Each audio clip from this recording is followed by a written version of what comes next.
So just let me share my presentation, and I will discuss then the important editorial of The Hindu as well as the Indian Express.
So the first important uh, you know article which came in the editorial page is the gene editing.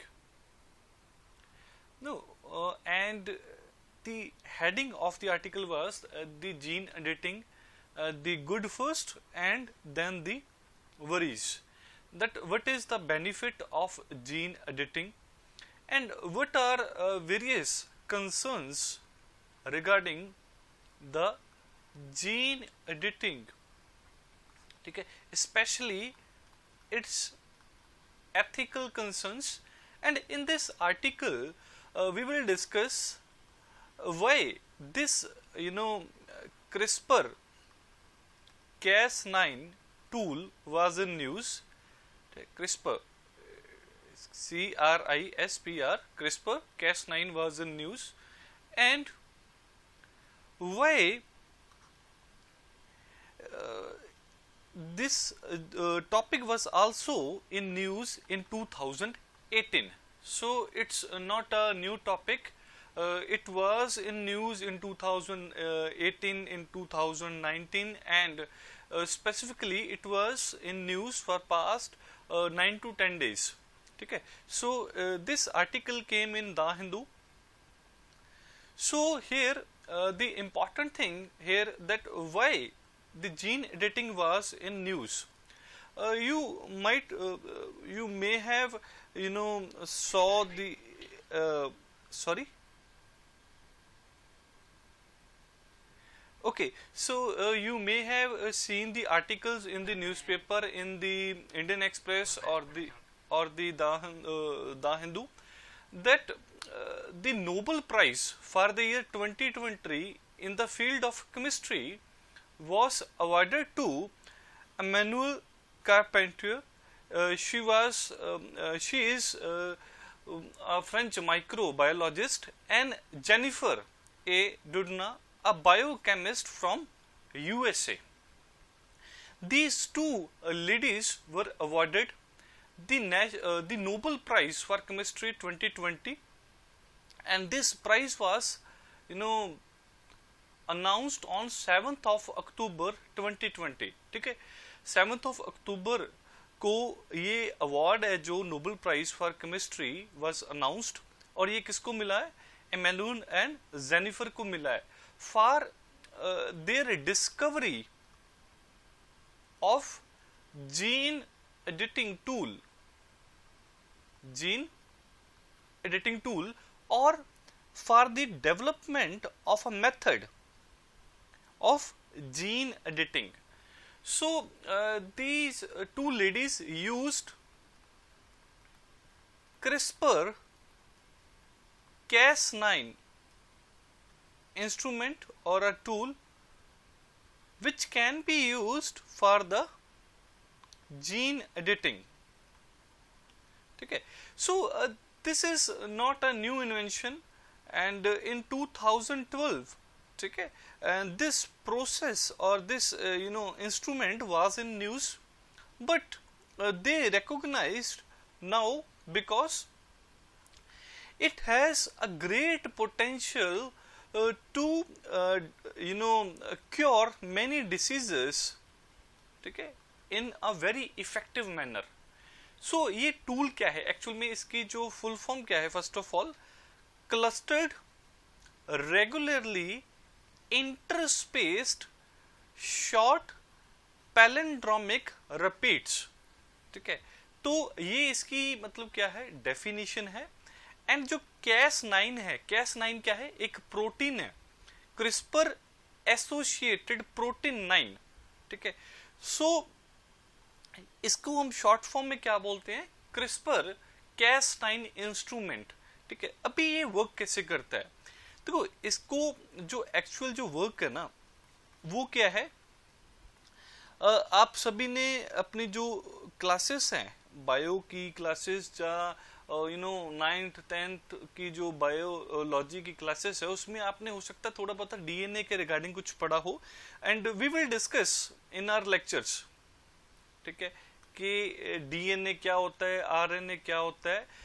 Just remember here, we are not covering a topic here, we are covering an article here, and the topic we will cover in the lectures, ठीक है। वहां पे हम देखेंगे कि DNA क्या होता है, आरएनए क्या होता है, इसका स्ट्रक्चर कैसे होता है, ठीक है। जो भी टीचर आपको पढ़ाएगा कि जीनोम्स क्या होते हैं, ठीक है, एम्ब्रियो क्या होता है, ये टर्म्स हो सकता है आपने पहले थोड़ी बहुत ही सुनी हो, ठीक है, जीनोम, एम्ब्रियो, ठीक है। तो ये चीजें yes yes yes everything is there, ठीक है। यस यस देखो, यस सब कुछ होता है, सब कुछ। वो चीज जो एक लर्नड सिटीजन को पता हो, वो सब चीजें इसमें होती है, ठीक है। जो एक learned citizen, not just for IAS, जो एक लर्नड सिटीजन को पता होनी चाहिए, वो सारी चीजें आईएएस में पूछी जाती है, ठीक है। सो हम यहाँ पे ये नहीं पढ़ते कि क्या फिजिक्स है, क्या केमिस्ट्री है, क्या बायो है, हम वो चीजें देखते हैं। हम यहाँ पे ना डेप्थ में नहीं जाते, ठीक है। हम यहाँ पे वो चीजें समझते हैं कि सिंपल, अगर हमें किसी को समझाना हो, कि एक रिक्शे वाले को समझाना हो कि भाई साहब जीडीपी क्या होती है, ठीक है, अगर उसको समझाना हो तो इतनी जो एक लेमैन है उसको जो समझाना है, उस सिंपलिसिटी से हम उसको एक्सप्लेन कर पाए, वो तभी हम कर पाएंगे जब हमें इन टॉपिक से बारे में पता होगा, ठीक है। सो बेसिकली यहाँ पे ये अभी क्यों न्यूज में था? क्योंकि क्रिस्पर Cas9 की डिस्कवरी के कारण क्या मिला? यहाँ पे मिला नोबेल प्राइज, ठीक है, नोबेल प्राइज फॉर केमिस्ट्री। तो ये क्या करता है, क्या जो ये हमारा इंस्ट्रूमेंट है, ठीक है, क्रिस्पर Cas9, देखो आपने डीएनए का स्ट्रक्चर देखा होगा। तो यहाँ पे ये क्या करता है, सपोज करो ये डीएनए का कोई सीक्वेंस है, आपको पता होगा कि डीएनए में काफी ज्यादा क्या होती है, सीक्वेंसिंग होती है। बट सपोज करो कि कोई पर्सन है, उसको डिसीज है, सपोज करो किसी को HIV है या टीबी है, ऐसा कोई डिसीज है, तो वो उसके डीएनए में क्या हो जाता है, फिक्स हो जाता है, ठीक है। वो डीएनए में इसका भी एक क्या बन जाता है, सीक्वेंस बन जाता है। तो ये क्या करता है, जो क्रिस्पर Cas9 है, with the help of RNA molecule, ठीक है, आरएनए मॉलिक्यूल की हेल्प से ये क्या करता है, जो सीक्वेंस होता है वहां पे, ठीक है, इसके क्या बने होते हैं, क्लस्टर्स बने होते हैं, ठीक है। इसमें देखो, क्लस्टर्ड रेगुलरली इंटरस्पेस्ड, ठीक है, ये यहाँ पे क्या है, एक सीक्वेंस है, क्लस्टर बना हुआ है, वहां पे रेगुलरली क्या है, इंटरस्पेस्ड है।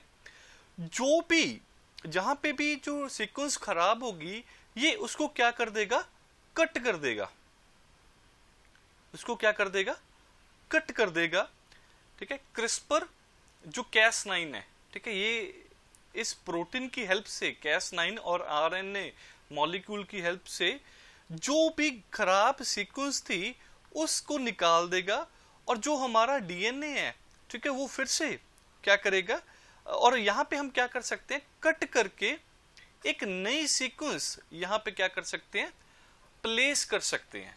ठीक है, जब ये नई सीक्वेंस प्लेस हो जाएगी तो उसके बाद क्या होगा, तो उसके बाद यहां पे जो बैड सीक्वेंस है वो दोबारा नहीं आएगी, और फिर से जो डीएनए होगा वो टोटली क्या हो जाएगा, क्योर हो जाएगा। ठीक है, तो ये एक टाइप ऑफ क्या है, सीजर है। ठीक है, जीन एडिटिंग सीजर है। सीजर का काम आपको पता ही है, काटना। कि सपोज करो यहां पे कोई बैड सीक्वेंसेस थी और उसको इन्होंने क्या किया, काट दिया, और उसके बाद यहां पे न्यू जो सीक्वेंस है वो एडअप हो गई, तो इस वजह से जो डिसीज था वो क्या हो गया, क्योर हो गया। ठीक है, तो यहां पे इस एडिटोरियल में जस्ट इतना बताया गया है बेसिकली कि नोबेल प्राइज इस बार क्यों मिला, ठीक है, और किस वजह से मिला। जो क्रिस्पर कैस9 की टेक्नोलॉजी है, इसको हम साइंस एंड टेक्नोलॉजी के लेक्चर में, ठीक है, थॉरोली स्टडी करेंगे, ये कैसे वर्क करता है। इस आर्टिकल में जस्ट मैंने आपको ब्रीफली एक्सप्लेन किया है कि इसका काम क्या है। इसका काम क्या है, ये क्या है, एक सीजर है जिसका काम क्या है, जीन को एडिट करना। ठीक है, जीन को काइंड ऑफ कह सकते हैं कि मॉडिफाई भी करना, बट जीन एडिटिंग और जीन मॉडिफिकेशन में थोड़ा सा डिफरेंस है, that we will discuss in our lecture. तो यहाँ पे जो राइटर है, राइटर क्या बोल रहा है, राइटर बोल रहा है यहाँ पे कि there is a controversy of exclusion. उसने बोला कि इसका क्रेडिट सिर्फ और सिर्फ किसको गया, सिर्फ कारपेंटियर और डोना को गया। ठीक है, बट ये जो राइटर है इस आर्टिकल का, वो ये भी बोल रहा है कि लिथुनियन बायोकेमिस्ट, ठीक है, वर्जिनस जो था पर्सन, कौन था, लिथुनियन बायोकेमिस्ट था, इसने भी 2012 में, ठीक है, कैस9 को यूज करके जो डीएनए को कट किया था, बट इसको नोबेल प्राइज में कोई भी इसकी इंक्लूजन नहीं हुई, इसको एक्सक्लूड कर दिया, और इसका जो क्रेडिट है वो क्रेडिट किसको गया, ये दो लेडीज को गया। ठीक है, और ये भी था कि इन तीनों ने, ये जो मैं बात कर रहा हूं ना, लिथुनियन जो बायोकेमिस्ट है, इन तीनों ने एक कावली प्राइज होता है, कावली, इसको ना जो Norway government plus Kavli organisation है वो अवार्ड ये देती है for the field of nano science and nano physics etcetera. ठीक है, तो 2018 में इन तीनों पर्सन को, ये कारपेंटियर, जेनिफर एंड दी वर्जिजस, ठीक है, इन तीनों को क्या मिला, ये प्राइज मिला था। इन्होंने तीनों ने शेयर किया था कावली प्राइज। बट अभी ये जो राइटर है वो ये चीज बोल रहा है कि अगर तीनों को कावली प्राइज शेयर किया जा सकता था तो इसको भी इंक्लूड किया जा सकता था। And there are certain other scientist, those are also claiming that we also worked in this project of CRISPR Cas9, but we were not rewarded, ठीक है, any prize for the invention. ठीक है, but देखो इन दोनों को price क्यों मिला है, इन दोनों को प्राइस इसलिए मिला है बिकॉज इन्होंने एक प्रॉपर मेथड की डिस्कवरी की थी। इसको इन्वेंट तो बहुत लोगों ने किया, बट जो प्रॉपर डिस्कवरी थी मेथड की, वो किसने की, कारपेंटियर और जेनिफर ने की थी। ठीक है, तो यहां पे एक चीज और भी है, अल्फ्रेड नोबल के बारे में आपको पता होगा, जिसके नाम पे ये नोबल जो प्राइज है वो दिया जाता है। उसने अपनी विल में ये भी लिखा था कि मैक्सिमम 3 लोगों को ये प्राइस मिल सकता है, मैक्सिमम 3 जो लोग हैं वो इस प्राइस को शेयर कर सकते हैं।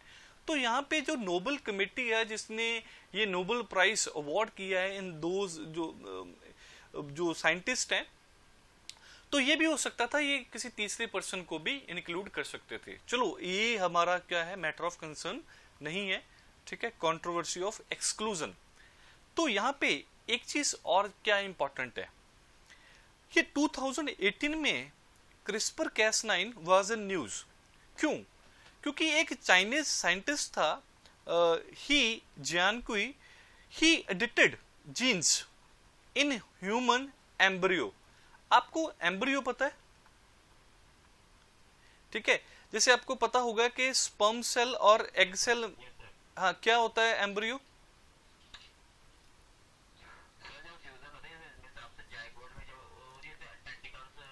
यस यस यस यस, ठीक है, स्पर्म सेल एग सेल मिलके आगे जाके क्या बनाते हैं, एक जाइगोट बनाते हैं ना, और बाद में ये क्या बन जाता है, एम्ब्रियो में कन्वर्ट हो जाता है, और फाइनली फिर इन्फेंट बनता है, और उसके बाद, ठीक है, तो एम्ब्रियो क्या है, एक स्टेज है, ठीक है, जब ये प्रेगनेंसी में ये क्या है, एक स्टेज है, स्पर्म सेल एग सेल बन के क्या बनते हैं, जाइगोट बनता है, जाइगोट के बाद एम्ब्रियो बनता है, फिर जो बच्चा आगे जाके क्या हो जाता है, पैदा हो जाता है।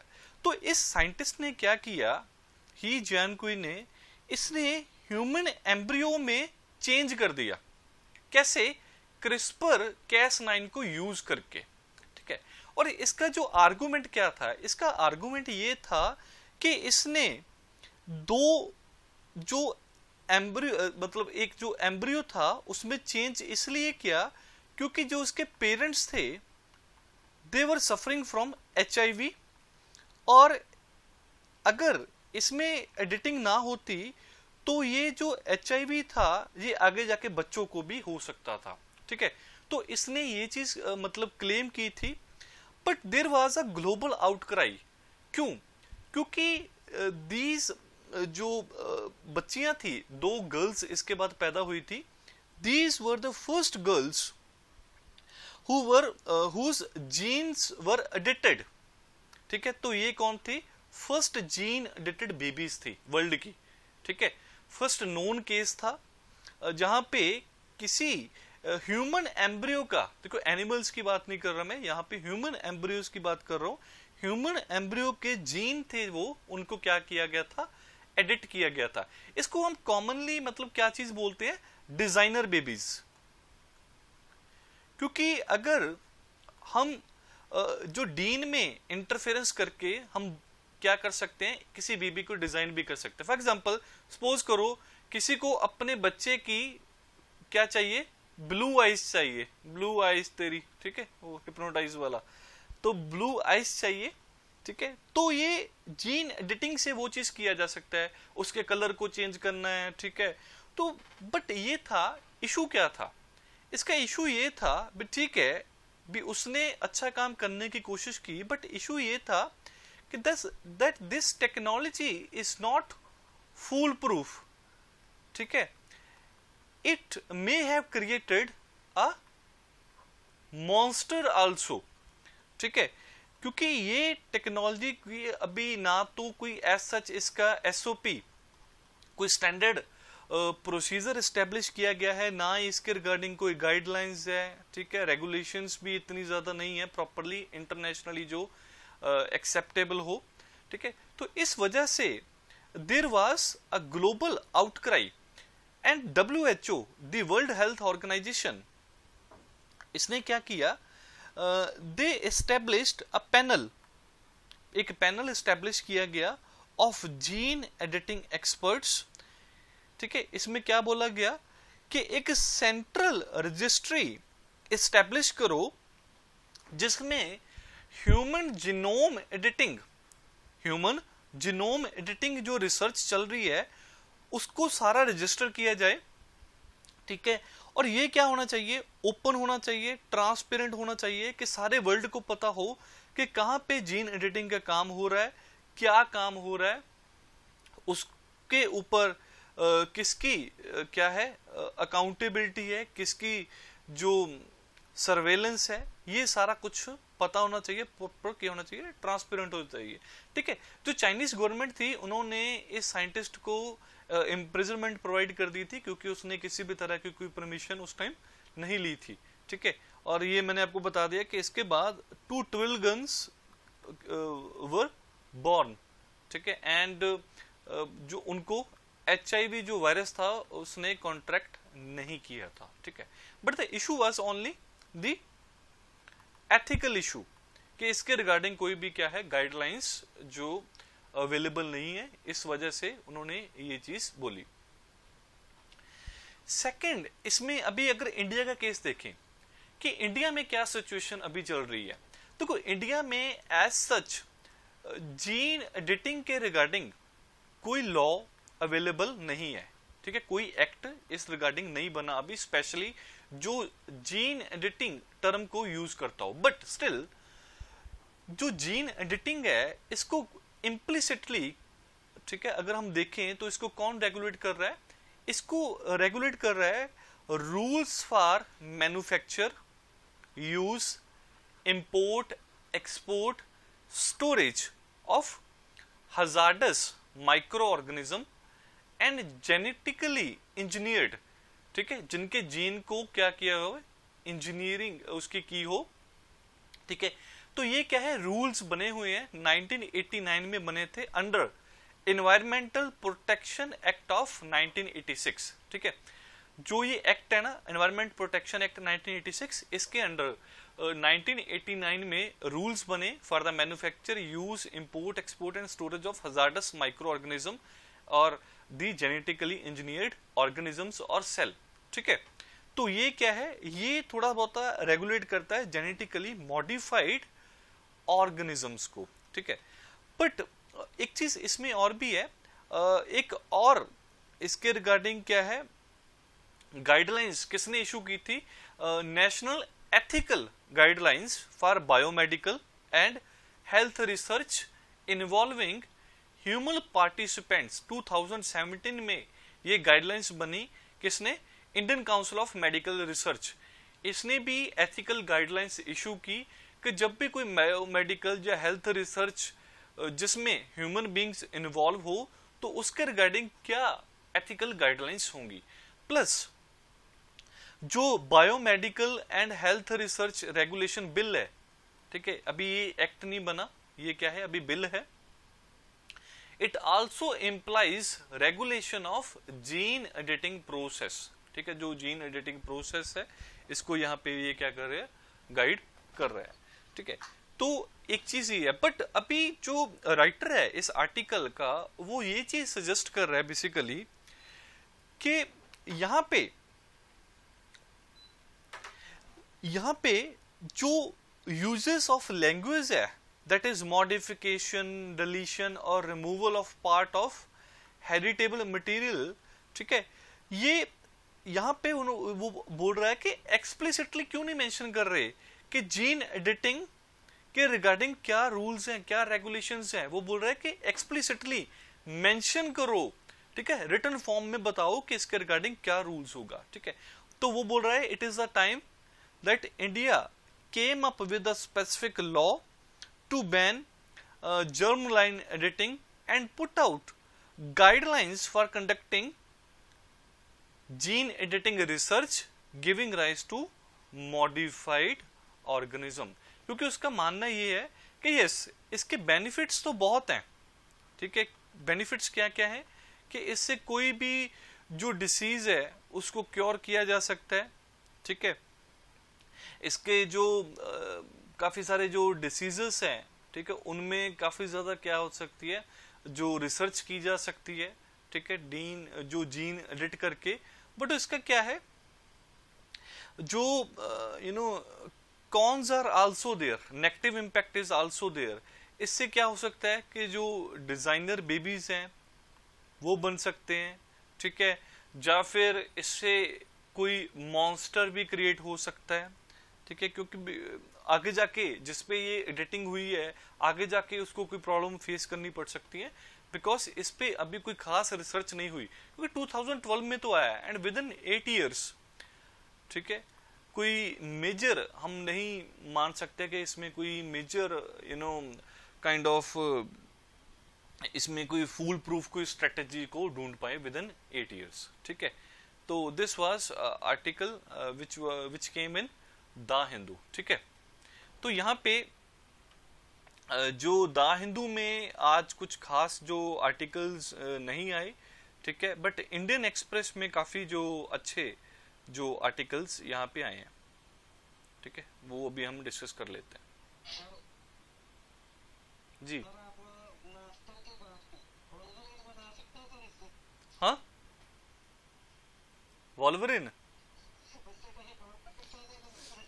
देखो इसमें मतलब कुछ भी मतलब अभी ऐसा कोई इसमें क्लैरिटी नहीं है अभी हम क्या क्रिएट कर सकते हैं, क्योंकि इस पे अभी ऐसा कोई खास रिसर्च नहीं हुई, ठीक है। सो नेक्स्ट है we will discuss here the 4 articles that came in Indian Express, ठीक है। फर्स्ट इसमें है the Quad and the global churn. तो इस आर्टिकल में क्या चीज डिस्कस की गई है, देखो आपको हो सकता है पता हो कि there is an organisation known as Quad और the Quadrilateral Security Dialogue, Quadrilateral Security Dialogue, in short we call it Quad. There are 4 countries, ठीक है, 4 कंट्रीज हैं। फर्स्ट है इसमें India, Australia, Japan and the USA, ठीक है। तो ये इस ओशन को हम क्या बोलते हैं, इंडियन ओशन, ठीक है, और इस ओशन को हम क्या बोलते हैं, द पैसिफिक ओशन, ठीक है। इधर आ जाता है हमारा जो अटलांटिक ओशन आ जाता है, ठीक है।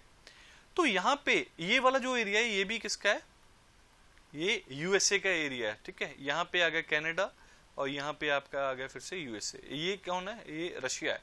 जो रेड वाला यहाँ पे किया है ये क्या है, चाइना है। इसको रेड क्यों किया गया है, बिकॉज चाइना अभी बहुत ज्यादा क्या हो चुका है, अग्रेसिव हो चुका है, ठीक है, specially in Indian Ocean and the South China Sea, ठीक है। जो साउथ चाइना जो सी है उसमें ये काफी ज्यादा क्या हो चुका है, एग्रेसिव हो चुका है।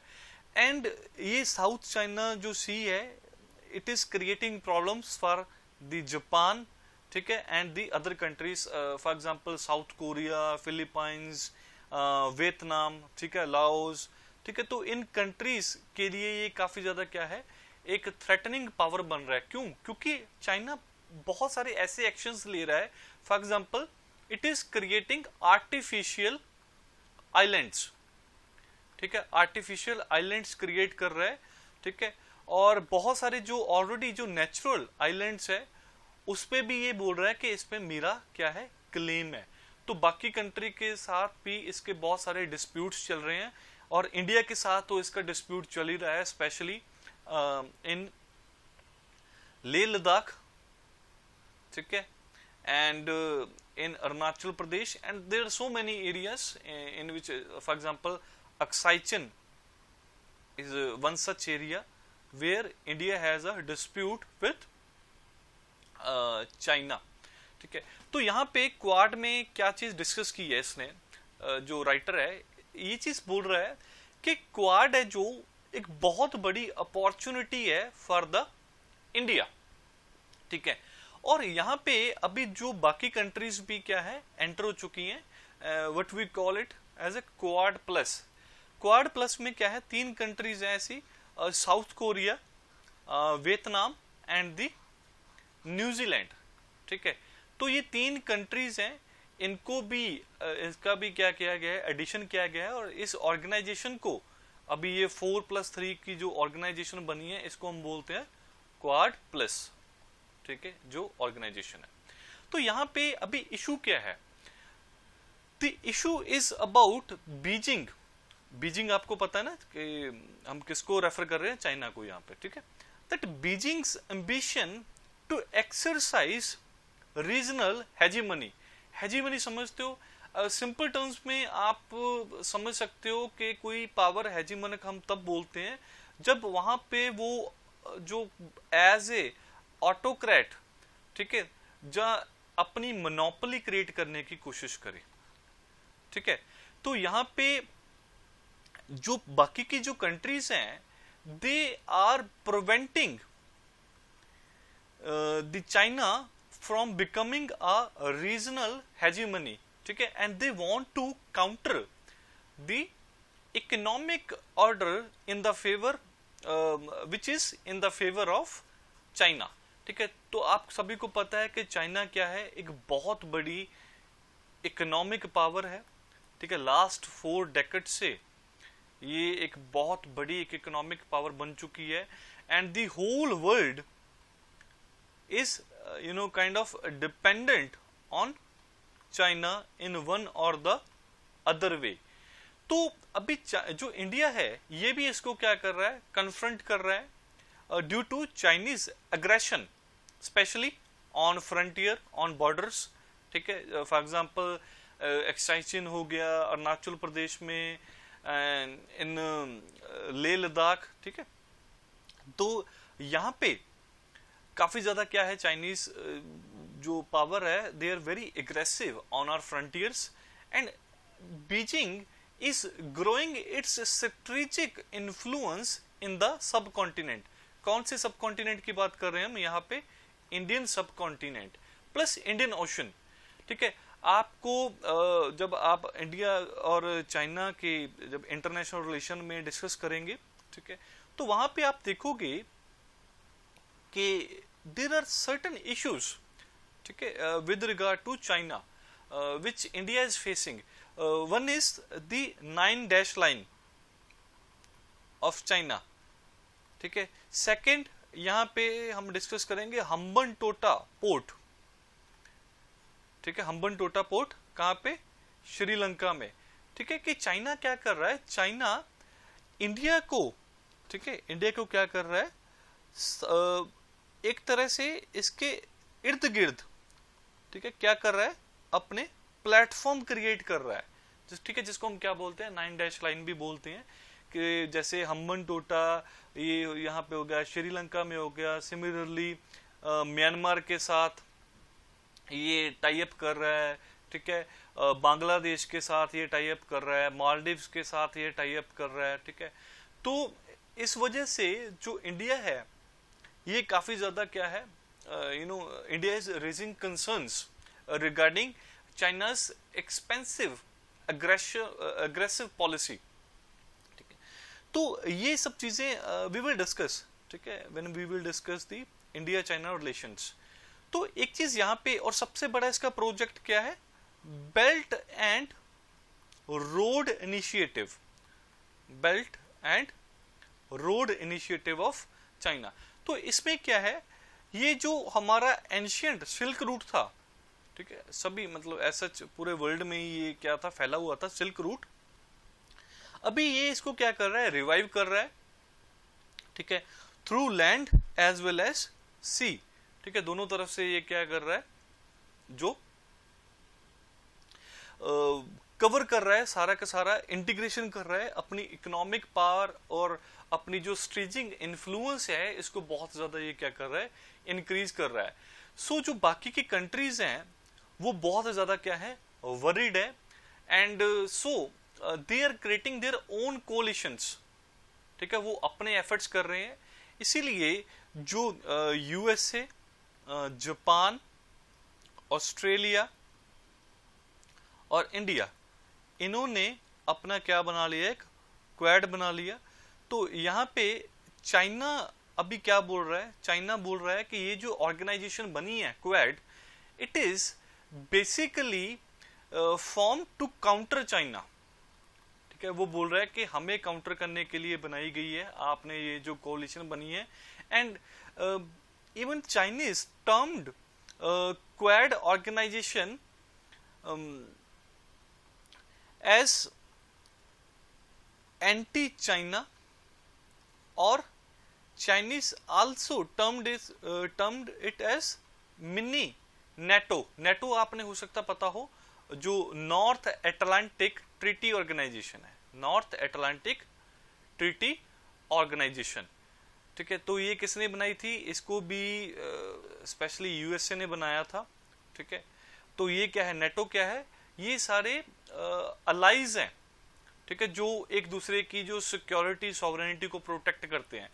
बट यहाँ पे इशू क्या है, क्वाड में सबसे बड़ा इशू क्या है कि इसका अभी जो क्लियर कट एम है वो किसी को नहीं पता कि ये जस्ट एक जियो पोलिटिकल ऑर्गेनाइजेशन है जहां फिर इसकी कोई इकोनॉमिक सिग्निफिकेंस भी है, ठीक है। इसके क्या ऑब्जेक्टिव क्या है ये यूएसए अभी क्लियर नहीं कर रहा।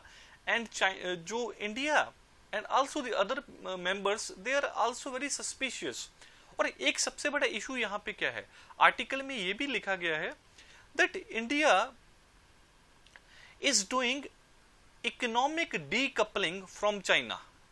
डीकपलिंग का यहाँ पे मीनिंग क्या है कि इंडिया अभी सेल्फ डिपेंडेंट बनना चाहता है और चाइना के साथ वो इकोनॉमिक रिलेशनशिप ज्यादा बढ़ाना नहीं चाहता, क्योंकि चाइना अपने आप पे क्या बना लेता है, डिपेंडेंट बना लेता है। इसी वजह से जो इसकी एग्जांपल भी क्या है कि डीकपलिंग कर रहा है, जो रीजनल कॉम्प्रिहेंसिव इकोनॉमिक पार्टनरशिप थी, ठीक है, ये किसने क्रिएट की थी, ASEAN countries, especially ASEAN country, and China is also present here in RCEP, Regional Comprehensive Economic Partnership। ये क्या है, एक फ्री ट्रेड एग्रीमेंट है जिसमें किसी भी तरह की एज सच कोई लिमिटेशंस नहीं है। फ्री ट्रेड एग्रीमेंट का मतलब क्या है कि कोई भी कंट्री एक दूसरे पे ज्यादा सैंक्शंस नहीं लगाएगी, एक दूसरे पे इंपोर्ट ड्यूटीज नहीं लगाएगी। But India had some concerns, especially with regard to its agriculture। तो इस वजह से 2019 में इंडिया ने विड्रॉ कर लिया रीजनल कॉम्प्रिहेंसिव इकोनॉमिक पार्टनरशिप में।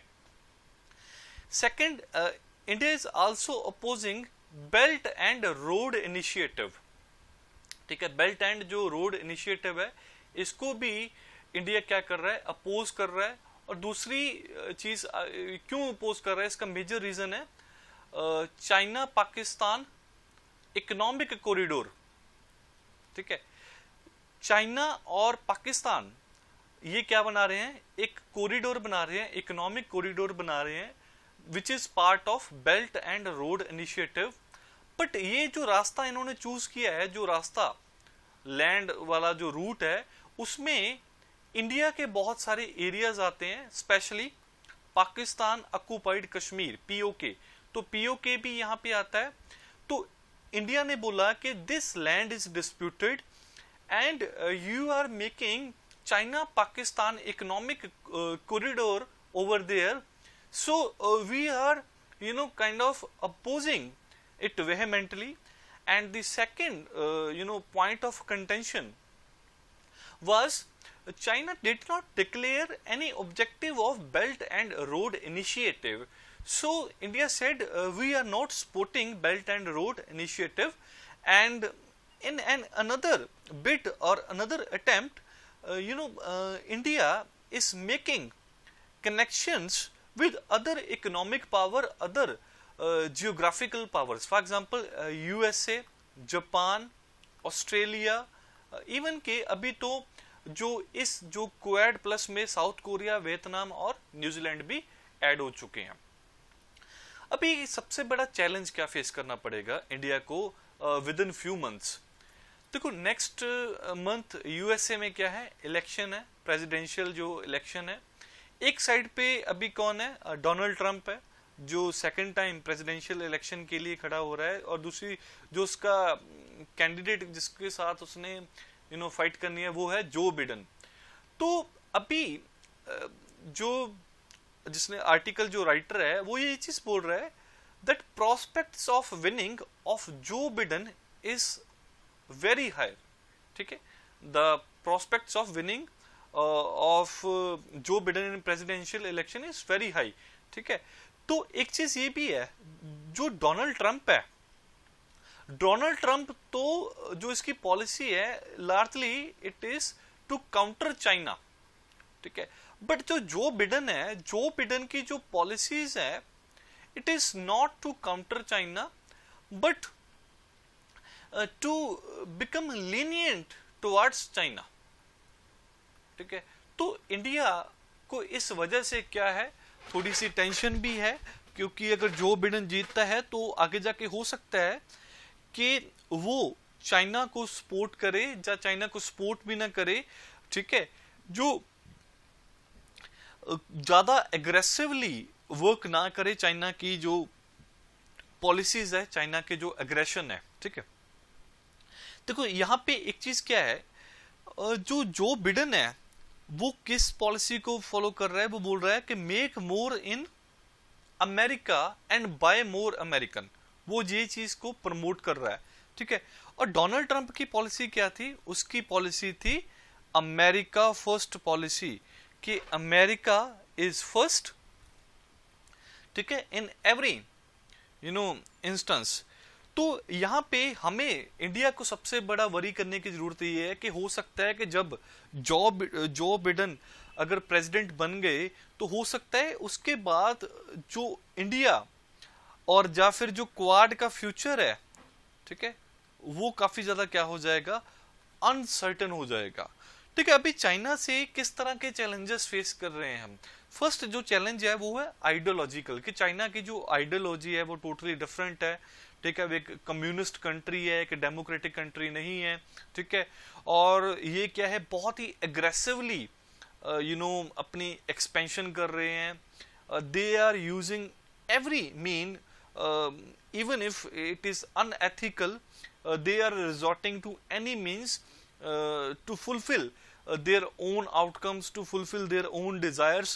And the political challenge, ठीक है, is also there because they are interfering in the elections of other countries, and they are also interfering in Tibet, in Hong Kong, ठीक है। and there were pro democracy movement in Hong Kong, but they are suppressing the pro-democracy movements in Hong Kong, ठीक है।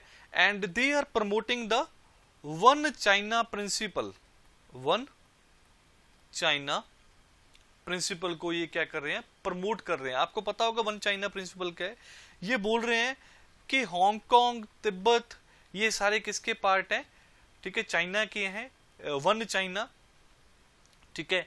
और ये चीज बोल रहे हैं कि अगर इनके साथ कोई भी इंटरफेयर करेगा, इनको ऑटोनॉमस कंट्री मानेगा, इंडिपेंडेंट कंट्री मानेगा, तो वो वन चाइना प्रिंसिपल के खिलाफ होगा, ठीक है। और उसके अगेंस्ट हम क्या लेंगे, एक्शन लेंगे। तो टेक्नोलॉजिकल चैलेंजेस भी है, ठीक है, क्योंकि बहुत एग्रेसिवली बहुत ज्यादा डेवलपमेंट कर चुका है जो चाइना है। India is no way near about China, ठीक है, नॉट इवन इन स्पेस, ठीक है। देखो स्पेस में तो हो सकता है इसरो ने काफी ज्यादा डेवलपमेंट की है, बट जो चाइना की कैपेबिलिटी है in space, in nano technology, in biotechnology, in defence, ठीक है, जो स्ट्रेटेजिक जो मिसाइल्स क्रिएट कर रहे हैं, ठीक है। And in this field India is nowhere near about China, ठीक है। और जो सिक्योरिटी के चैलेंजेस है, ठीक है, ये बहुत सारे अपने क्या बना रहा है चाइना, एयरक्राफ्ट कैरियर बना रहा है, ठीक है, बहुत सारी इसकी जो सबमरीन्स, बहुत पावरफुल इसकी सबमरीन्स है, इसके पास न्यूक्लियर वॉरहेड्स भी काफी ज्यादा है। तो ये सारे क्या है, चैलेंजेस है। इंडिया के तो है ही है ये चैलेंजेस, बट जो इसके जो नेबर्स हैं, जो वर्ल्ड एज ए होल है, उसको भी बहुत सारे क्या है, चैलेंजेस को फेस करना पड़ सकता है, बिकॉज ये बहुत ज्यादा क्या है, एग्रेसिवली बिहेव कर रहा है। और पॉलिटिकल चैलेंजेस भी हैं हमें, क्योंकि आपको पता होगा कि India want to become the member of nuclear supplier group, NSG, nuclear supplier group का मेंबर बनना चाहता है, बट हर बार जो चाइना है वो वहां पे क्या कर देता है, वीटो कर देता है। सेकंड थिंग, इंडिया क्या बनना चाहता है, India want to become the permanent member, not temporary, want to become the permanent member of UN Security Council। तो यहां पे भी कौन वीटो कर रहा है, चाइना वीटो कर रहा है। और आपको पता होगा कि जो मसूद अजहर था, ठीक है, इसको इंटरनेशनली मतलब टेररिस्ट करार करने के लिए चाइना ने बहुत सारी प्रॉब्लम्स क्या की थी, क्रिएट की थी। ठीक है, बहुत सारे ऐसे प्लेटफॉर्म्स है, for example world trade organisation है, वर्ल्ड हेल्थ ऑर्गेनाइजेशन है। तो यहाँ पे चाइना बहुत सारे क्या है चैलेंजेस क्रिएट कर रहा है, ठीक है, फॉर द इंडिया, क्योंकि इसका जो पार्टनर है वो स्पेशली इसका कौन है, इसका बच्चा पाकिस्तान। ठीक है, तो इसको ये छोड़ना नहीं चाहता और बहुत सारी इन्वेस्टमेंट भी कर चुका है चाइना, अभी छोड़ेगा भी नहीं। ठीक है, चाइना पाकिस्तान इकोनॉमिक कॉरिडोर में, ठीक है, billions of dollar they are investing and they are not going to leave China Pakistan. ठीक है, and second thing here is, जो आर्टिकल में क्या चीज इंपॉर्टेंट उन्होंने पॉइंट आउट की, that most of India's trading partner in Quad, ठीक है, फॉर एग्जांपल जापान, ऑस्ट्रेलिया, ठीक है, साउथ कोरिया, ठीक है, न्यूजीलैंड, तो ये क्या है, they are promoting trade, they are pro trade and will always find ways to work with US. तो एक चीज यहां पे वो क्या बोल रहा है, वो ये चीज बोल रहे हैं कि don't take USA as granted. ठीक है, कि यूएसए हमारा आपको पता होगा कि लार्जेस्ट क्या है ट्रेडिंग पार्टनर है, बट यहां पे इसको हम एज ग्रांटेड नहीं लेना चाहिए, क्योंकि बाकी countries for example Australia, Japan, south Korea, ठीक है, ये भी अभी क्या करेंगे, बहुत ज्यादा ट्रेड करने के लिए they are very eager to do trade with USA. ठीक है, तो अगर चाइना के साथ इसके जो रिलेशन खराब भी होते हैं यूएसए के, तो उसको फुलफिल करने के लिए, ठीक है, यूएसए के रिक्वायरमेंट को फुलफिल करने के लिए इंडिया को बहुत सारे क्या करने पड़ेंगे, एफर्ट्स करने पड़ेंगे, क्योंकि बाकी जो कंट्रीज, अगर इंडिया एफर्ट नहीं करेगा तो बाकी कंट्रीज क्या करेंगी, वो अपना कोई ना कोई काम कर सकते हैं। और यूएसए से अभी सबसे बड़ा हमें चैलेंज क्या फेस करना पड़ सकता है, अगर जो बिडेन आते हैं एज ए प्रेसिडेंट, ठीक है, तो हो सकता है वो प्रो इंडिया ना हो, ठीक है, इंडिया की इतनी हेल्प ना करें। सो इस वजह से जो बायलैटरल ट्रेड है उसमें किसी न कोई जो इफेक्ट है वो देखने को मिल सकता है। अभी इसमें वो फाइनली क्या बोल रहे हैं आर्टिकल में, that engaging the Quad partners on reforming China centred economic globalisation. आपको पता है कि जितनी भी इकोनॉमिक ग्लोबलाइजेशन हुई है, जो इंटरडिपेंडेंस है पूरे वर्ल्ड में, वहां पे सबसे बड़ा जो रोल कौन प्ले कर रहा है, चाइना प्ले कर रहा है। ठीक है, क्योंकि लास्ट 3-4 डेकेड से वो एक क्या बन चुका है, एक जियो इकोनॉमिक पावर बन चुका है। अगर इंडिया को थोड़ा बहुत भी जो अपना शेयर चाहिए इकोनॉमिक ग्लोबलाइजेशन में, तो इसको बहुत सारे क्या करने पड़ेंगे, एफर्ट्स करने पड़ेंगे, बहुत सारे क्या करने पड़ेंगे, रिफॉर्म्स करने पड़ेंगे। ठीक है, उन्होंने बोला कि it would not be easy, yes there would be a bigger challenge, challenge तो बड़ा है ही है, बट वो ये भी बोल रहे हैं ये एक बहुत बड़ी अपॉर्चुनिटी भी है, और इसके लिए जो इंटरनल चेंज है वो लाना पड़ेगा। ठीक है, सो नेक्स्ट आर्टिकल है with regard to Nobel Peace Prize, Nobel Peace Prize. ठीक है, जो नोबल पीस प्राइज है 2020 का, वो किसको मिला, नोबल पीस प्राइज मिला इस बार, जस्ट अ मिनट,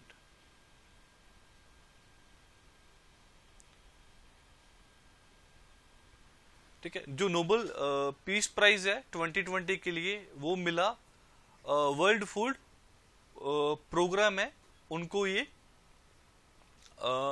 जो ऑर्गेनाइजेशन है वर्ल्ड फूड प्रोग्राम को 2020 का नोबेल प्राइज मिला। ये क्यों मिला, क्योंकि जो मई 2018 में यूनाइटेड नेशन जो सिक्योरिटी काउंसिल है, इसने एक रेजोल्यूशन पास किया। वो रेजोल्यूशन नंबर था 2417। इसने क्या चीज रेजोल्यूशन में, इसका मेन ऑब्जेक्टिव क्या था, to protect the civilians, to protect the civilians in armed conflicts. For example, a war is going on in Syria और इन इराक, यहाँ पे क्या है, वॉर हो रही है। बट यहाँ पे सबसे बड़ा जो इम्पैक्ट होता है वो किसको होता है, सिविलियन पॉपुलेशन है, जो वहां की क्या है, सिविलियन पॉपुलेशन है। और सबसे बड़ा इनको इशू क्या होता है, दी फूड इनसिक्योरिटी, ठीक है, क्योंकि अभी इनको कोई और लग्जरी चीज तो नहीं चाहिए, war is going on in their country, but they want the food for their self, for their children, ठीक है। बट इस चीज पे किसी का भी इतना खास फोकस नहीं था। बट 2018 में यूनाइटेड नेशन सिक्योरिटी काउंसिल में रेजोल्यूशन पास किया 2417 to break the vicious cycle between armed conflict and the food insecurity. उन्होंने बोला कि चाहे कोई आर्म कन्फ्लिक्ट चल भी रहा होगा, बट वहां पे हम इंश्योर करेंगे कि there is no food insecurity and adequate amount of food is available for the civilian population, ठीक है। और ये एक चीज यहाँ पे और पॉइंट आर्टिकल में क्या दिया गया कि 2015 में आप सभी को हो सकता है पता हो कि सस्टेनेबल डेवलपमेंट गोल्स आए 2015 में, और इन्होंने कुछ क्या बनाए, अपने टारगेट्स बनाए। 17 क्या है, सस्टेनेबल डेवलपमेंट गोल्स है, रदर यस 17 क्या है, सस्टेनेबल डेवलपमेंट। तो ये गोल्स किसके लिए हैं कि हम जो डेवलपमेंट बोल रहे हैं ना, वो क्या होनी चाहिए, सस्टेनेबल होनी चाहिए। ये नहीं है कि हम, ठीक है, जितनी भी डेवलपमेंट कर रहे हैं आगे जाके जितनी भी जो जनरेशंस आने वाली हैं उन पे वो इम्पैक्ट करे। तो 17 ये गोल्स थे, ठीक है। इनको क्या किया गया, 2015 में लाया गया बाय द यूनाइटेड नेशंस। तो इसमें गोल, जो सेकंड गोल है वो है and all form of hunger and mall nutrition by the year 2030। यहां पे ऑल फॉर्म ऑफ हंगर बोला है उन्होंने, ऑल फॉर्म के हंगर की जितनी भी फॉर्म्स हैं उनको हमने क्या करना है, एंड करना है, एलिमिनेट करना है बाय द ईयर 2030, ठीक है। 2015 में ये उन्होंने क्या किया, एक गोल बनाया, गोल 2। तो यहाँ पे 2015 में ये गोल आया। 2018 में यूनाइटेड नेशन ने, जो सिक्योरिटी काउंसिल है यूनाइटेड नेशन की, उन्होंने एक रेजोल्यूशन पास किया 2417। एंड 2020 में नोबेल प्राइज मिला वर्ल्ड फूड जो प्रोग्राम है इनको, इस ऑर्गेनाइजेशन को। क्यों? क्योंकि इसने बहुत मतलब सीरियस एफर्ट्स किए थे to deal with global food crisis. तो इस चीज से देखो नोबेल प्राइज मिला इनको, इससे क्या चीज जो काइंड ऑफ शो होती है, वो ये चीज शो होती है कि हमारी जो अटेंशन है वो किस पे होनी चाहिए, वो हंगर पे होनी चाहिए, फमाइंस पे होनी चाहिए, ठीक है। क्योंकि ये भी एक तरह का क्या है, स्लो डेथ है। क्योंकि every year millions of people die of hunger.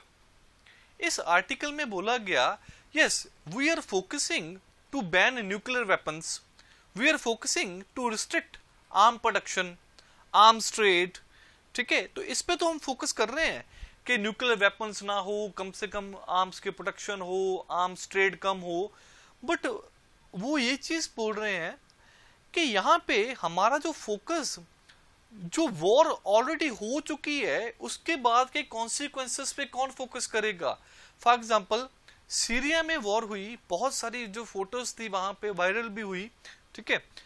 But यहाँ पे कॉन्सिक्वेंसेस के बाद, वॉर के कॉन्सिक्वेंसेस के बाद, ठीक है, उतना ही हमें क्या करने पड़ेंगे, यहाँ पे भी एफर्ट्स करने पड़ेंगे। हमारा जो फोकस होगा वो टोटली होना चाहिए जितने भी कॉन्सिक्वेंसेस है। और वन ऑफ द यहाँ पे कॉन्सिक्वेंसेस क्या है, फूड इनसिक्योरिटी। क्यों? क्योंकि यहाँ पे भी कोई वॉर होती है, यहाँ पे भी कोई आर्म्ड कन्फ्लिक्ट होता है, बहुत सारे लोगों को अपना वहाँ पे जो घर होता है, जो होम होता है, वो छोड़ के जाना पड़ता है, अपना एग्रीकल्चरल जो लैंड है उसको छोड़ के जाना पड़ता है। तो वहाँ पे एज सच जो फूड प्रोडक्शन है वो ऑलरेडी क्या हो जाती है, बहुत ज्यादा डिक्रीज हो जाती है। और सबसे बड़ा इशू ये भी होता है, आपने देखा होगा कि कोरोना के टाइम पे भी जो सैनिटाइजर्स हैं ठीक है, उनका प्राइस बहुत ज्यादा क्या हो गया, इंक्रीज हो गया, ठीक है, बहुत सारी ब्लैक मार्केटिंग होने लगी। तो ये चीज वहां पे भी होती है, जो पीपल ऑलरेडी जो पावरलेस हैं, ठीक है, उनको और भी ज्यादा क्या किया जाता है, एक्सप्लॉइट किया जाता है, ठीक है, क्योंकि जो सप्लाई है वो सप्लाई बंद हो जाती है, लिमिटेड सोर्सेस होते हैं, और इन लोगों की जो मजबूरी होती है, जो कंपल्शन होती है, उसका और भी ज्यादा क्या किया जाता है, मिस यूज किया जाता है।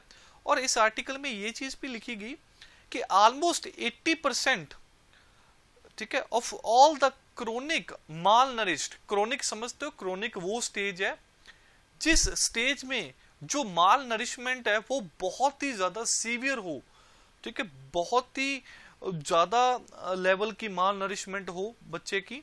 तो 80%, इस आर्टिकल में बोला गया कि 80% of all the chronic malnourished children inhabit the countries infected by armed conflict, कि सबसे ज्यादा बच्चे जो क्रोनिक माल नरिश्ड है वो उन कंट्रीज में पाए जाते हैं जहां पे आर्म्ड कन्फ्लिक्ट बहुत ज्यादा हो, for example Syria, for example Iraq, for example Yemen, ठीक है।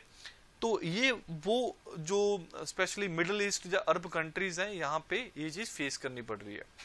तो यहाँ पे इस आर्टिकल में ये भी बोला गया कि कोरोना वायरस जो पेंडेमिक है, इसने भी फूड सिक्योरिटी को और भी ज्यादा क्या कर दिया गया, इंक्रीज कर दिया है फूड इनसिक्योरिटी को। और ये चीज भी एंटीसिपेट की गई है कि जो नंबर ऑफ हंग्री पीपल है they could increase to 270 million, ठीक है, due to the corona virus, के कोरोना वायरस की वजह से बहुत ज्यादा इसमें क्या हो सकता है, इंक्रीज भी हो सकता है, ठीक है। तो यहाँ पे इन्होंने यही चीज बोली है कि वॉर की वजह से पीपल क्या होती है, मोबिलिटी होती है, ब्लैक मार्केटिंग होती है, ये पीपल की जो एक्सेस है फूड के रिगार्डिंग उसको कम करती है, ठीक है, या तो फूड बहुत ही ज्यादा एक्सपेंसिव हो जाता है या अनअवेलेबल हो जाता है, ठीक है, and they can not grow food due to their displacement, ठीक है। तो ये चीज क्या है कि बहुत सारी ऐसी पार्टीज भी हैं जो फूड को एज ए वेपन यूज करती हैं, दूसरी पार्टी की क्या करते हैं, वो फूड सप्लाई को बंद कर देते हैं, ठीक है। और ये चीज है कि मीडिया की जो इंटेंशन है, जो अटेंशन है, वो किस पे है, वायलेंस पे है, टेररिज्म पे है, जेनोसाइड्स पे है, बट उनकी जो अभी अटेंशन है वो किस पे होनी चाहिए, मिलियंस ऑफ जो हंगर विक्टिम्स है who are dying in a slower pace, ठीक है। तो इस पे वो बोल रहे हैं कि फोकस करो। और ये भी चीज बोल रहे हैं कि हंगर इज नॉट इनएविटेबल, ये वो हंगर वो चीज नहीं है जिसको हम रोक नहीं सकते, हंगर को हम रोक सकते हैं, it is a man made issue, ठीक है, and there are victims and perpetrators, ठीक है। परपेट्रेटर्स कौन है, स्पेशली जो स्टेट एक्टर्स हैं, जो पॉलिसीज बना रहे हैं, वो बोल रहे हैं कि इनकी खराब पॉलिसीज के कारण क्या हो रहा है, बहुत ज्यादा हंगर जो इंक्रीज हो रही है, ठीक है। इनको नहीं पता कि फूड को सिक्योरिटी कैसे करनी है, कैसे डिस्ट्रीब्यूट करना है, वहां पे अगर बहुत सारा करप्शन हो रहा है, एक साइड पे तो बहुत सारा फूड क्या हो रहा है, हमारा वेस्ट हो रहा है, और दूसरी साइड पे फूड क्या है, स्कार्सिटी है। तो ये क्या है, मिसमैनेजमेंट है ऑफ फूड।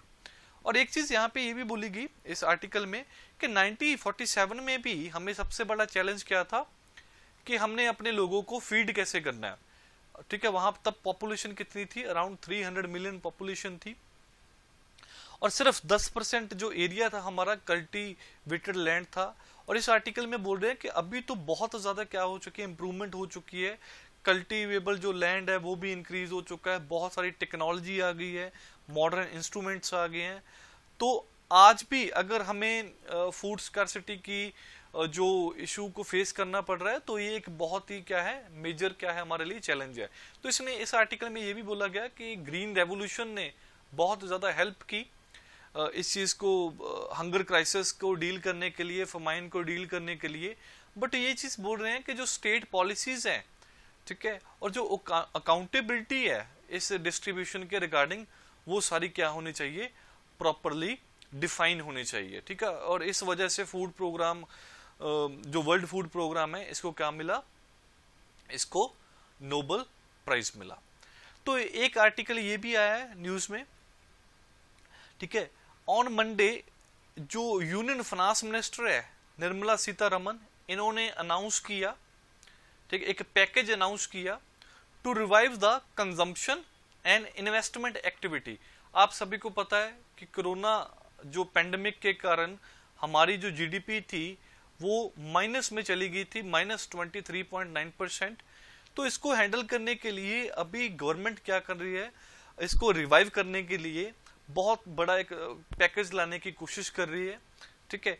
बट इस आर्टिकल में ये चीज भी मेंशन की गई है कि यहाँ पे जो सबसे बड़ा इशू है वो है कंजम्पशन का। अगर आपने समझना है ना कि कोरोना की वजह से सबसे बड़ा जो जीडीपी अगर हमारी वो नेगेटिव में क्यों गई है और इसको रिवाइव कैसे कर सकते हैं, तो आपको जीडीपी के बारे में पता होना चाहिए, ठीक है। जीडीपी में क्या होता है, सबसे पहले तो सबसे इंपॉर्टेंट जो कंज्यूमर्स हैं, ठीक है, जो कंज्यूमर्स की डिमांड है। सेकंड थिंग जो इन्वेस्टमेंट है, प्राइवेट इन्वेस्टमेंट है। थर्ड जो गवर्नमेंट की इन्वेस्टमेंट है। And fourth component is export minus import, ठीक है। तो ये जीडीपी का फार्मूला है, इसको हम डिस्कस करेंगे when we will discuss GDP. तो यहाँ पे ये सबसे इंपॉर्टेंट क्या है, ये जो प्राइवेट कंजम्पशन है, ठीक है। तो यहाँ पे इशू ये आ रहा है कि कोरोना की वजह से लोगों का जो लाइवलीहुड थी वो छिन गई, उनके पास पैसा नहीं था, और इस वजह से जो उनकी डिमांड थी, कंज्यूमर की जो डिमांड है, ठीक है, वो बहुत ही ज्यादा रिड्यूस होगी। स्पेशली जो बाइक है, कार है, या बाकी कोई जो चीजें हैं, ठीक है, चाहे वो कोई वॉशिंग मशीन है, कोई एलईडी टीवी है, कुछ भी है, जो इनकी डिमांड थी वो टोटली क्या होगी, रिड्यूस होगी। इस वजह से जो जीडीपी है वो माइनस में चलेगी। तो गवर्नमेंट ने अभी क्या किया, गवर्नमेंट बोल रही है कि हम पैसा देंगे लोगों को। कैसे? वो पैसा देंगे in the hands of government employees, ठीक है। अगर गवर्नमेंट एम्प्लॉइज को पैसा देंगे, उसके बाद वो अपनी स्पेंडिंग को क्या करेंगे, इंक्रीज करेंगे। जब वो अपनी स्पेंडिंग को इंक्रीज करेंगे तो फिर से जो जीडीपी है वो रिवाइव हो सकती है, ठीक है। तो उन्होंने इस टाइम कितना एस्टिमेट लगाया है, 73,000 करोड़ का एस्टिमेट लगाया है उन्होंने कि एंड ऑफ द ईयर तक हम 73,000 करोड़ क्या करेंगे, इन्वेस्ट करेंगे। बट आर्टिकल में ये चीज बोला गया है कि it is unlikely to provide any meaningful durable push, कि जो पुश चाहिए लॉन्ग पीरियड के लिए वो चीज नहीं मिलेगी, क्योंकि ये अमाउंट क्या है, बहुत ही ज्यादा कम है। क्योंकि जितना ज्यादा इम्पैक्ट हुआ है इकोनॉमिक एक्टिविटी को, उसके regarding 73,000 crore is just a piece of cake, ठीक है। सो बट यहाँ पे इस चीज को पॉजिटिव क्यों मान रहे हम, बिकॉज ये क्या है, एक सिग्नल है एक्नॉलेजमेंट का, कि एक्नॉलेजमेंट क्या करना है कि हमें सबसे ज्यादा फोकस किस पे करना है, जो कंज्यूमर डिमांड पे। अगर कंज्यूमर डिमांड पे फोकस करेंगे तो उसके साथ हमारी जो जीडीपी है वो रिवाइव हो सकती है। तो इन्होंने, गवर्नमेंट ने क्या किया है, गवर्नमेंट ने सबसे पहले तो leave travel concession cash voucher scheme लगाई है। देखो आपने देखा होगा बसेस में भी जो गवर्नमेंट ऑफिशियल्स होते हैं, स्पेशली पुलिस, उनके पास क्या होती है, पुलिस टिकट होती है। जब वो ट्रेवल करते हैं ना तो वो पुलिस टिकट दे देते हैं जो कंडक्टर होता है बस में उसको, ठीक है। फॉर एग्जांपल पीआरटीसी बस है या पंजाब रोडवेज है, तो वहां पे ये चीजें चलती हैं, ठीक है, प्राइवेट में नहीं चलती। और ये टिकट क्या है, ये टिकट को वो डिपॉजिट कर देती हैं और गवर्नमेंट से आके जाके इनको पैसा मिल जाता है। बट यहाँ पे अभी गवर्नमेंट क्या कर रही है, instead of providing them the vouchers, they are providing them cash. तो वो कैश प्रोवाइड कर रहे हैं, ठीक है, from the period of 2018 to 2021। तो इससे क्या होगा कि लोगों के पास जो एम्प्लॉइज हैं, सेंट्रल गवर्नमेंट के एम्प्लॉइज हैं, उनके लिए सिर्फ उनको क्या मिलेगा, कैश मिलेगा, ठीक है। तो वो इसको यूज करेंगे ऑब्वियसली। तो इस कैश को यूज करके जो मनी सप्लाई क्या होगी, इंक्रीज होगी। मनी सप्लाई इंक्रीज होने से मतलब क्या है, जो परचेजिंग पावर है लोगों की वो इंक्रीज होगी, वो लोग सामान खरीदेंगे और फाइनली जीडीपी क्या होगी, रिवाइव हो सकती है, ठीक है। Employees can utilise this amount to purchase goods and services subject to spending. यहाँ पे एक कंडीशन क्या रखी है उन्होंने यहाँ पे कंडीशन ये है कि इसको डिजिटल चैनल के दौरान यूज करना है।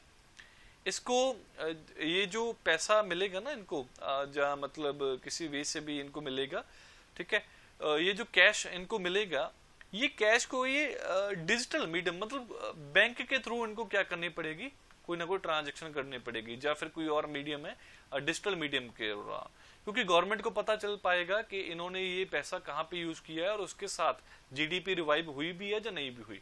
सेकंड, इन्होंने स्टेप किया लिया है, इन्होंने वन टाइम फेस्टिवल एडवांस दे दिया। अभी फेस्टिवल्स आ रहे हैं तो हर एक जो एम्प्लॉई है इनका, उनको 10,000 रुपीज देंगे, ठीक है, ये फ्री में नहीं देंगे, इनकी सैलरी में से काटेंगे। ये क्या है, एक एडवांस है फेस्टिवल के लिए। तो इससे गवर्नमेंट का मानना है कि ये फेस्टिवल जो पीरियड है इसमें काफी ज्यादा स्पेंड करेंगे, उससे जीडीपी क्या होगी, रिवाइव होगी। सेकंड, इन्होंने एक चीज ये है कि यहाँ पे जो कंडीशन तो लगाई है, बट ये जो कंडीशन है जैसे लीव ट्रेवल कंसेशन कैश वाला या फिर 10,000 एडवांस देना है, तो इससे अराउंड 36,000 करोड़ की डिमांड रेज हो सकती है। बट फिर से वो आर्टिकल में यही चीज बोल रहे हैं कि ये जो डिमांड जनरेट होगी ना, ये कुछ ज्यादा बड़ी मतलब इम्पैक्ट नहीं करेगी। जिस हिसाब से हमारी इकोनॉमी नीचे आई है उस हिसाब से तो हमें कोई अराउंड 4 to 5 लाख करोड़ के नियर अबाउट पैसा चाहिए, ठीक है, अगर हम इसको रिवाइव करना चाहते हैं। Right, yes.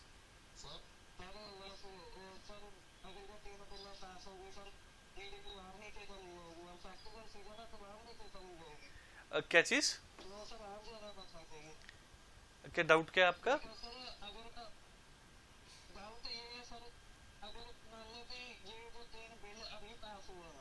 हम्म,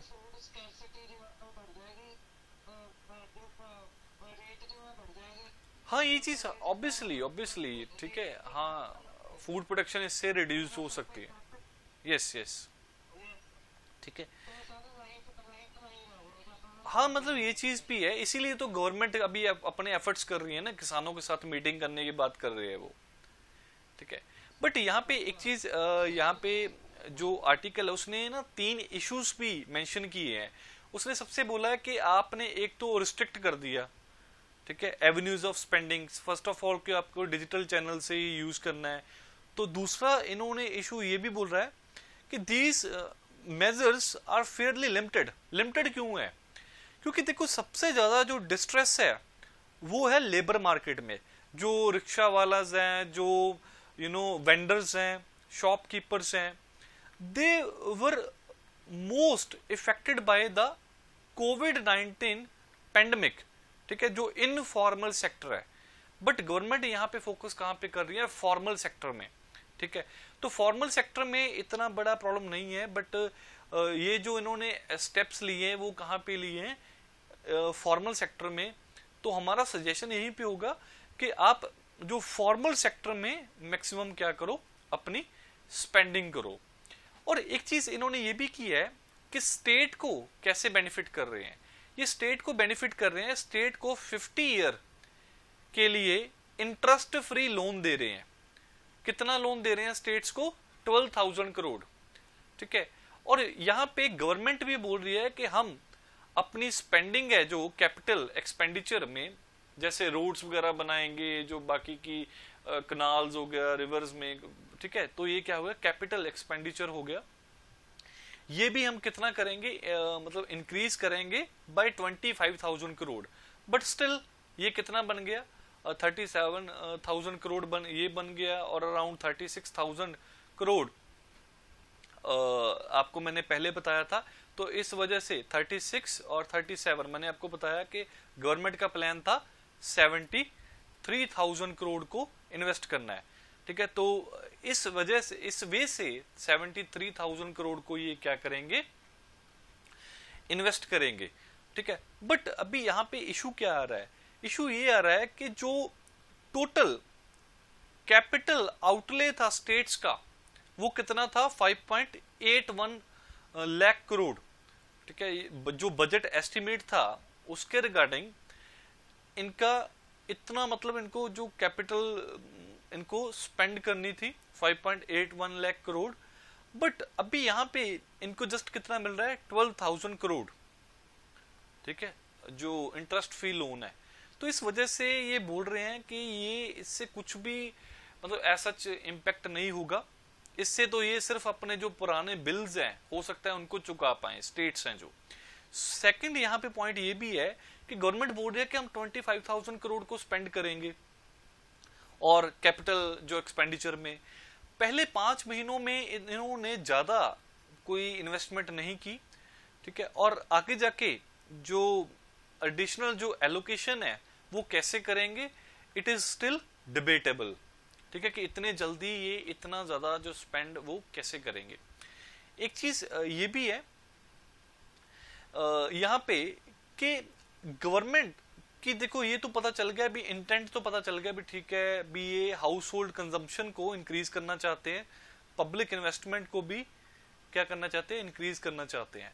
बट ये आर्टिकल में बताया गया है कि they should take broader steps, more ambitious fiscal package should be there, ठीक है, to fulfil the needs of strength, जो स्ट्रेस सेगमेंट्स हैं ऑफ द इकोनॉमी। तो इस आर्टिकल में ये चीज बताई गई है कि सिर्फ 73,000 करोड़ से कुछ नहीं होगा, ठीक है, आपको कम से कम 4 to 5 लाख करोड़ की जो इन्वेस्टमेंट है वो करनी पड़ेगी। इसके लिए चाहे आप लोन लो, कुछ करो, वो सारा आपको मैनेज करना होगा, ठीक है। तो एक जी जी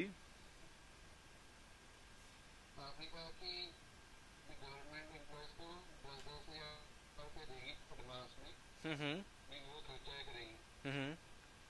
अगर उन्होंने खर्चा किया ही हुआ तो क्या हुआ? देखो वो तो ऐसा इनको इनकी सैलरी से एडवांस दे रहे हैं, ठीक है। अगर खर्चा कोई नहीं भी करता तो उसका गवर्नमेंट कुछ नहीं कर सकती, क्योंकि हम किसी को फोर्स नहीं कर सकते कि आपने ये पैसा खर्च नहीं खर्चना है। बट ऑब्वियसली मतलब ये चीज हम अज्यूम कर रहे हैं, ये चीज हम अज्यूम ये कर रहे हैं कि जब कोई त्योहार आता है और लोगों के पास पैसा हो तो वो स्पेंड करते हैं, प्रोबेबिलिटी इज देयर, ठीक है, हायर प्रोबेबिलिटी इज देयर कि they would spend in the festive जो सीजन्स हैं इसमें वो स्पेंड करेंगे। बट अगर उनके पास पैसा नहीं होगा then it would be very difficult, ठीक है, कि वो जो डिमांड वो जनरेट करनी है वो कैसे करेंगे। जो भी नेक्स्ट आर्टिकल है ये है कोविड जो 19 के रिगार्डिंग। तो यहाँ पे एक नई स्टडी कंडक्ट हुई है, ठीक है, बस ये आर्टिकल कंप्लीट कर लूं फिर मैं आपके डाउट्स लेता हूं। एक न्यू स्टडी कंडक्ट हुई है, ठीक है, जिससे क्या किया है साइंटिस्ट ने, जो उन्होंने देखा कि अगर हम एक specific kind of human protein है हमारी बॉडी में जिसको बोलते हैं हम फैक्टर डी, अगर इस प्रोटीन को अगर हम ब्लॉक कर दें ड्रग्स के साथ, तो जो इन्फ्लेमेटरी रिएक्शंस होती हैं कोविड 19 के कारण, ठीक है, जो सीवियर कंडीशन में अगर जो सिंपल जो माइल्ड कोरोना होता है वो सीवियर फॉर्म में तब कन्वर्ट होता है जब फैक्टर डी प्रोटीन हेल्प करती है कोविड 19 जो वायरस की। अगर हम इसको ब्लॉक करते हैं तो उसके साथ क्या होता है, जो इन्फ्लेमेटरी जो रिएक्शंस है कोरोना वायरस की वो रुक जाती हैं और जो कोरोना है वो माइल्ड फॉर्म में रहता है और जो मॉर्बिडिटी और जो मॉर्टेलिटी है, जो डेथ रेट है वो काफी ज्यादा क्या हो रहा है, रिड्यूस हो रहा है, ठीक है। आप सभी को आपने जो पिक्चर्स देखी होंगी ना कि ये कोरोना वाली, यहाँ पे इसको बोलते हैं स्पाइक्स, ठीक है। तो ये क्या है, प्रोटीन स्पाइक्स है, ये कोरोना जो वायरस है ना यहाँ पे क्या है इनकी स्पाइक्स है, इसमें ऐसी ये क्या है स्पाइक्स है, ठीक है, जो उठा हुआ जो रीजन है। तो ये किस पे होता है, जो इसका सरफेस है, ये क्या है इसका सरफेस है, इसके सरफेस पे क्या है यहाँ पे स्पाइक्ड जो प्रोटीन है। तो ये क्या करती है, ये सेल के साथ जो ह्यूमन हमारे सेल्स हैं उसके साथ अटैच हो जाती हैं। सबसे पहले तो हमारा एक जो मॉलिक्यूल है हेपरन सल्फेट, इसके साथ ये अपनी होल्ड बना लेता है। जो स्पाइक प्रोटीन है ये क्या करती है, सबसे पहले अपनी जो ग्रिप है वो हेपरन सल्फेट से बना लेती है।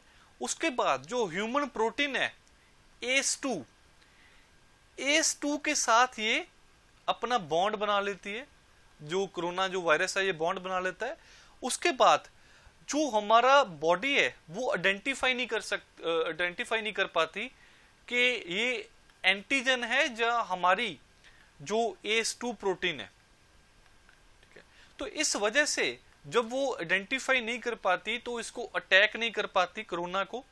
इस वजह से जो वायरस है वो हमारा इम्यून सिस्टम को हाईजैक कर लेता है और जो हमारे नॉर्मल सेल्स है, ठीक है, उसको एज ए क्या बना लेता है, होस्ट बना लेता है।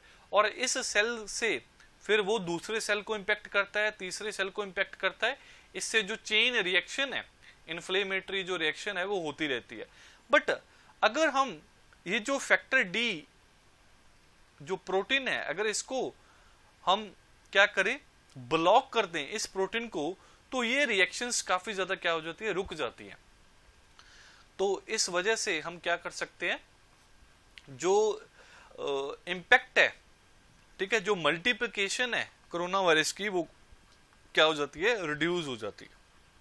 ठीक है, कोरोना वायरस के रिगार्डिंग हम डिस्कस करेंगे इन अ सेपरेट आर्टिकल कि कोरोना जो वायरस है वो कैसे इम्पैक्ट करता है, वायरस और बैक्टीरिया में क्या डिफरेंस है, ऑल। ठीक है, this is the part of our GS lectures and this was the part of our editorial. ठीक है, तो ये थे हमारे आज के जो इम्पोर्टेंट एडिटोरियल्स। ठीक है, अगर इसमें किसी का कोई डाउट है then they can clarify.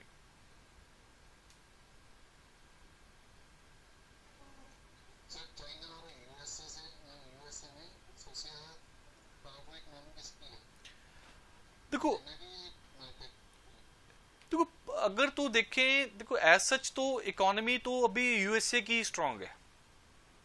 As such China is not near about the USA, but जिस हिसाब से एग्रेसिवली चाइना अपनी डिपेंडेंस को इंक्रीज कर रहा है, उस वजह से तो लगता है कि आने वाले 15, 20 साल, 25 साल में ये ओवरटेक कर सकता है। Not in the near future, it may take around 3-4 decades to surpass the economy of China, surpass the economy of USA.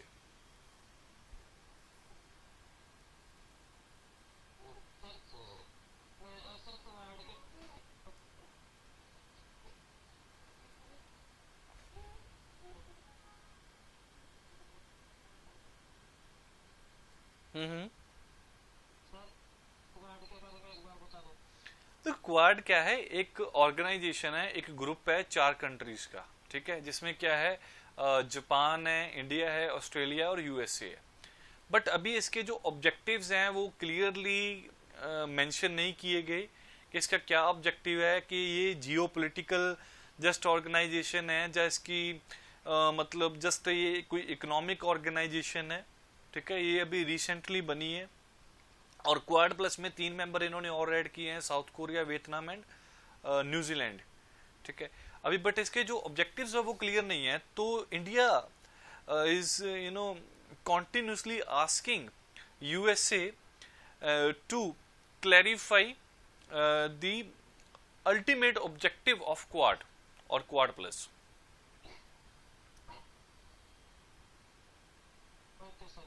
Right.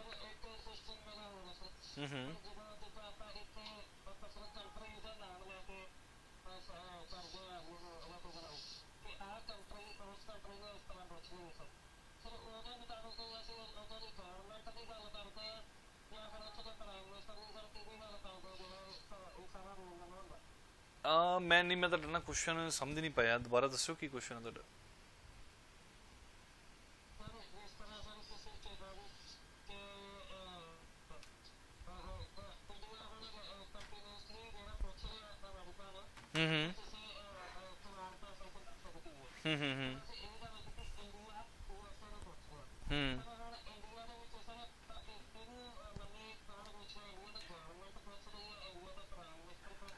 ਤੇ ਇੰਡੀਆ ਦੀ ਗਵਰਨਮੈਂਟ ਹੀ ਆਪਾਂ ਕੰਸੀਡਰ ਕਰਦੇ ਹਾਂ ਜਸਟ ਕਿਉਂਕਿ ਪ੍ਰਾਈਮ ਮਿਨਿਸਟਰ ਨਹੀਂ ਹੁੰਦਾ, ਠੀਕ ਹੈ, ਜਾਂ ਤਾਂ ਆਪਾਂ ਸਾਰੀ ਕੈਬਨਿਟ ਵੀ ਹਜੇ ਮਤਲਬ ਕਹਿ ਸਕਦੇ ਹਾਂ, ਠੀਕ ਹੈ, ਸਾਰੀ ਕੈਬਨਿਟ ਜਾਂ ਓਵਰਆਲ ਜੋ ਬਿਊਰੋਕ੍ਰੇਸੀ ਹੈ ਉਹ ਇਹਨਾਂ ਨੂੰ ਗਾਈਡ ਕਰਦੀ ਹੈ ਕਿ ਓਵਰਆਲ ਕਾਈਂਡ ਆਫ ਇੱਕ ਸਟਰਕਚਰ ਹੈ ਇੰਡੀਆ ਦੇ ਵਿੱਚ, ਕਿਸੇ ਵੀ ਕੰਟਰੀ ਦੇ ਵਿੱਚ, ਰਾਈਟ।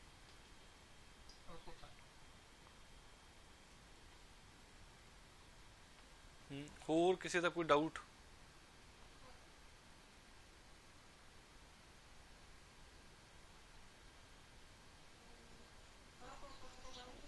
ਸਰ ਥੋੜਾ ਇਨਵੈਸਟਮੈਂਟ ਕਿੰਨੀ ਚਾਹੀਦੀ ਹੈ ਹੂੰ ਇੰਡੀਅਨ ਆਫ ਜੀਡੀਪੀ ਗਰੋਥ ਕਰਨ ਲਈ? ਕੋਈ ਅਰਾਊਂਡ ਇਹਨਾਂ ਨੂੰ ਮਿਨੀਮਮ ਇਹਨਾਂ ਨੂੰ 4 ਲੱਖ to 5 ਲੱਖ ਕਰੋੜ ਤਾਂ ਇਹਨਾਂ ਨੂੰ ਚਾਹੀਦੇ ਆ।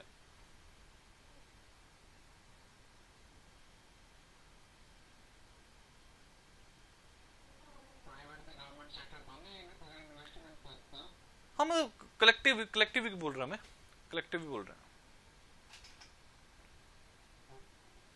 राइट।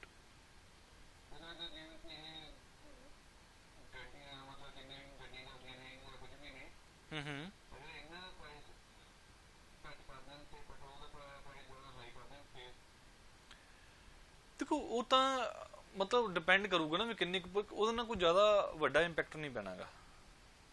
ਜੋ ਸਭ ਤੋਂ ਵੱਡਾ ਇਹਨਾਂ ਨੂੰ ਜਿਹੜਾ ਵਰਕ ਕਰਨਾ ਪੈਣਾ ਹੈ ਉਹ ਜਿਹੜੀ ਹਾਊਸ ਹੋਲਡ ਕੰਜ਼ੰਪਸ਼ਨ ਹੈ ਉਸ ਨੂੰ ਇਨਕਰੀਜ਼ ਕਰਨਾ ਪੈਣਾ ਇਹਨਾਂ ਨੂੰ। ਹਾਊਸ ਹੋਲਡ ਕੰਜ਼ੰਪਸ਼ਨ ਦਾ ਸਭ ਤੋਂ ਵੱਡਾ ਸ਼ੇਅਰ ਹੈ, ਠੀਕ ਹੈ। We will discuss when we will discuss the GDP, ਉਦੋਂ ਮੈਂ ਡਿਸਕਸ ਕਰੂੰਗਾ